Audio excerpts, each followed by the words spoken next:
మేషరాశి వారికి పరపతి పలుకుబడి పెరిగే అవకాశాలు మరింతగా పెరుగుతాయి.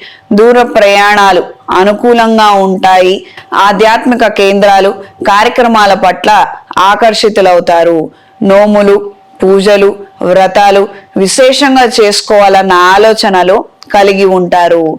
జీవిత భాగస్వామి పేరు మీద ఆస్తులు కొనుగోలు చేయాలన్న ఆలోచనలు ఎక్కువగా ఏర్పడతాయి. రాబోయే రోజుల్లో అయినా సొంత ఇంటి కల నెరవేర్చుకోవాలన్న ఆలోచనలు కలిగి ఉంటారు.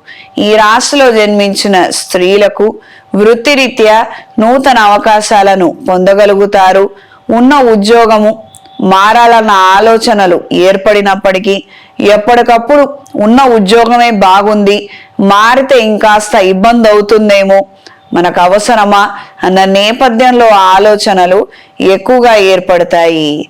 ప్రేమించిన వ్యక్తి పట్ల ఎక్కువగా ఇష్టతని కనబరుస్తారు. తదుపరి విషయాల గురించి చర్చించాలన్న ఆలోచనలు ఏర్పడతాయి. శుభకార్యాలకు సంబంధించిన అంశాలు సానుకూల పడతాయి. ముఖ్యమైనటువంటి విషయాల గురించి అయిన వాళ్ళతో చర్చించి మంచి నిర్ణయాలను తీసుకోగలుగుతారు. ఈ రాశిలో జన్మించిన విద్యార్థులకు కాస్తంత ఇబ్బందికరమైన వాతావరణం ఉండగలదు. కాన్సన్ట్రేషన్ లోపాలు పెరిగే అవకాశం ఉంటుంది. ఈ డ్యూరేషన్ లో మాత్రము ఖచ్చితంగా దైవ బలం ఉంటేనే ముఖ్యమైనటువంటి విజయాలను సాధించగలుగుతారు. ఇది గ్రహించి మెలగండి. నిర్లక్ష్యం మాత్రం చెయ్యొద్దు.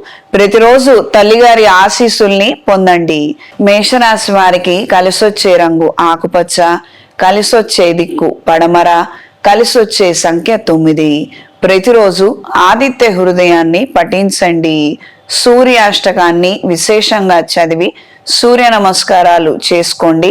మంచి ఫలితాలను పొందుతారు.